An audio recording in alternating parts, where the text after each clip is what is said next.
Alright folks, welcome to the first review of Black Iris Beer Week. And did a little bit of an order because they were doing a bit of a promotion for Triannuary, where you got, I can't remember if it was 10% off or 20% off. And I've been wanting to get hold of some Black Iris merch for ages. And yeah, even though I've already soiled this with sausage casserole. So when I didn't realise until recently that they were doing national delivery. So I thought, do you know what? Pick up a few beers, get a couple of t-shirts. Unfortunately, there were no sweatshirts, which is a real shame. Or glassware. I'm not sure if they do glassware, but as soon as they do, I will definitely be adding yet another glass to the collection because, not gonna lie, a couple have smashed recently. One was my doing because I dropped it, and the other was not my doing. So I need to replenish my glass stock. But yeah, so I picked up a few beers from Black Iris. They're a brewery who I've always enjoyed, but I've never really picked up too many beers.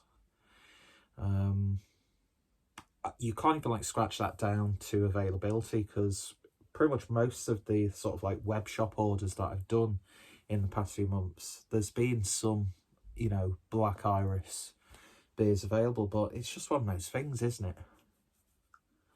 But yeah, I thought we'll get that sorted. So we're starting off with something a little bit stronger. And this is a can of Her Name Was Web-O-Ra. I know I'm absolutely butchering that, but I mean, just look at that. The artwork from Kev Gray is absolutely fantastic. Given Black Iris probably one of the most unique and satisfying identities in the world of craft beer. And yeah, I'm just very happy to now actually have some Kev Gray merch. I got this and the Drink Beer Hail Satan t-shirt, and I'm loving them. You also got a copy of Left Line in the box. I think it was like the first 200 people after they posted on Instagram got it, and it's like sort of like a Nottingham pop culture zine.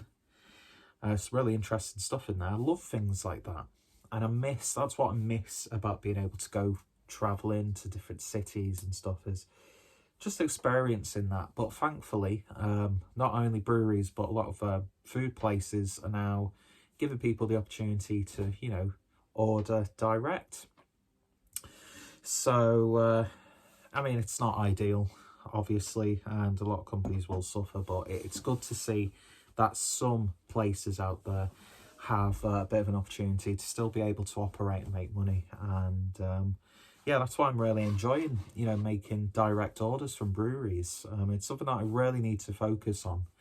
I wanted to do it in 2020, but didn't do that good of a job, to be honest. But yeah, I love that concept of actually putting all your sort of what you've allocated to buy for beer that week or month to, you know, shovel it to one brewery. That's not to say I don't like, you know, making sort of like web shop orders with bottle shops and stuff. I want to try and support as many people as I can, and one of the great opportunities with the current situation, which I wouldn't even say it's like the silver lining because it's just a wank situation really, isn't it, is it's given me a reason to actually support breweries directly, and I want to do a much better job of doing that.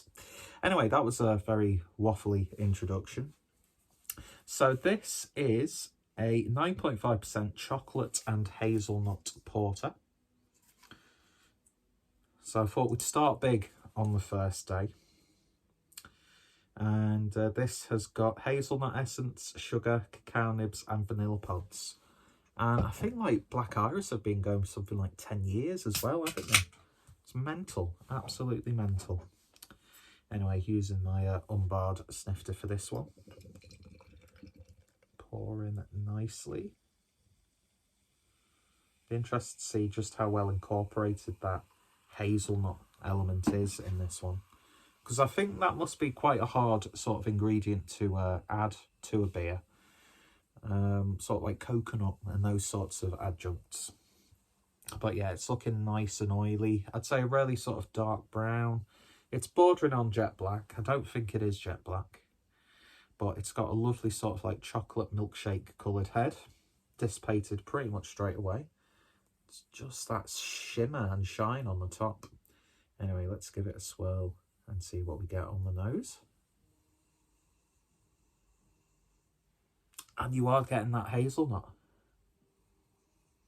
Of course, you're instantly going to think of Nutella.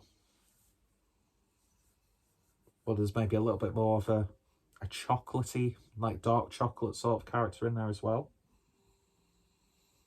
You definitely get the vanilla on the nose. Lovely, subtle, roasty, sweet malts coming through as well. Oh, it smells so nice. It smells cakey, as you would expect. Anyway, smells good. Let's give it a taste. Cheers, folks.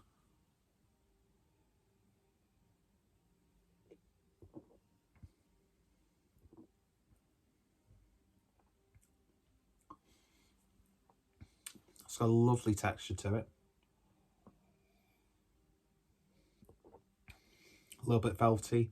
It's soft on the palate. The very faintest of carbonation. You sort of, because you can hear that carbonation. Well, I can. I don't know how well it's being picked up on the microphone, but it's just silky smooth. Really, really nice texture. In terms of the flavours,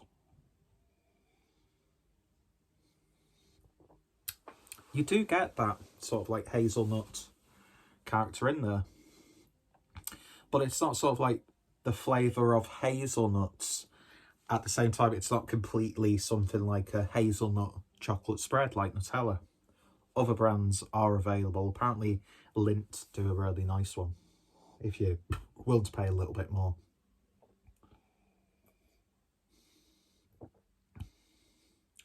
But yeah, lovely chocolatiness.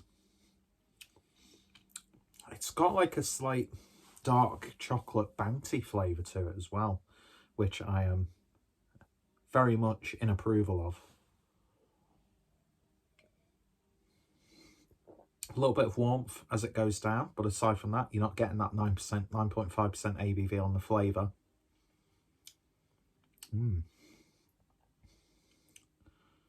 I mean, when you're coming into the sort of like Imperial Porter sort of territory, a lot of the times you will sort of like compare it to like an Imperial Stout.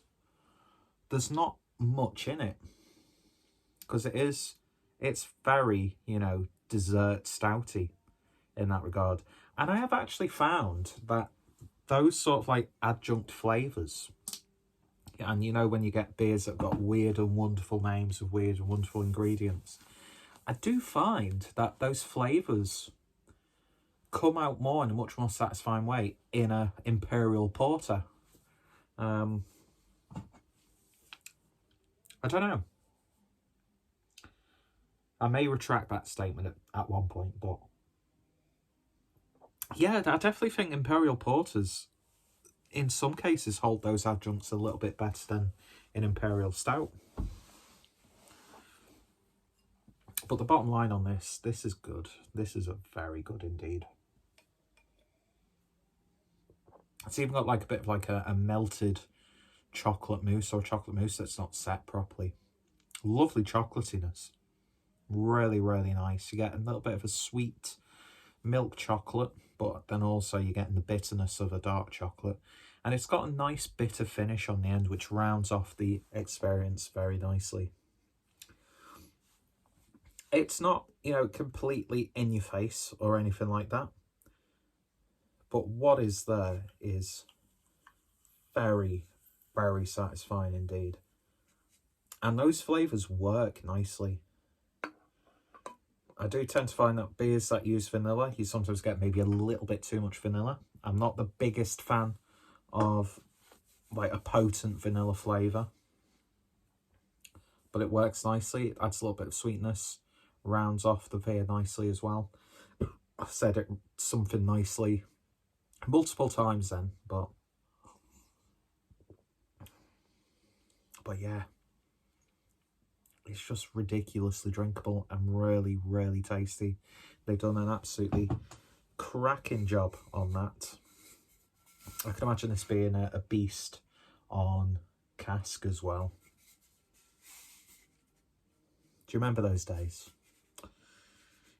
My sort of avoidance of cask, because a lot of times I do get a little bit of an unsatisfying experience with cask beers, but not being able to actually have cask, sort of missing it slightly.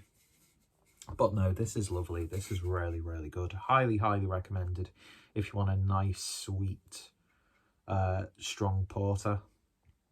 I don't expect insane flavours, but I think you will be pleasantly surprised at how those characters in there are utilised, and you do get a genuine sort of like hazelnutty flavour. And it all works nicely. Not one element of this beer overrides the other. It's the balance of it, but it's got a bit of oomph to it as well. So yeah, awesome stuff. Off to a great start with our Black Iris week. Her name was Web-Ara. I just love that artwork from Kev Gray. Very talented artist indeed. And yeah, we're off to a very, very good start with this week. I think the rest of the beers are pretty much going to be pale beers, but it's the way it is. Anyway, so if you've tried this, then let me know your thoughts, opinions down below. If you're a fan of Black Iris, what's some of your favourite beers? What should I check out in the future? Go check out Black Iris. I'll put their links in the description, their website, socials, and their web shop, as well as links so you can check out some of Kev Gray's work as well. One of my favourite beer sort of related artists, even though I know he's worked with so many companies, such as like Vans and stuff, but I just love Black Iris's artwork. And I'm not the biggest metalhead, it has to be said, although I am very partial, I'd say more towards doom sort of music. So I'm going to say Electric Wizard, which, could that be considered a bit of a basic bitch band? I don't care. I love Electric Wizard, and I just want to sit in the dark. That sounds very, very judgmental, doesn't it, when I say shit like that? I don't mean that, of course. But yeah, awesome, awesome stuff. Check it out if you haven't done so already. Check out everyone involved, and hopefully you'll join me tomorrow for another Black Iris beer. So, cheers for watching. You take care, all stay safe, and I'll see you tomorrow. See you later, guys.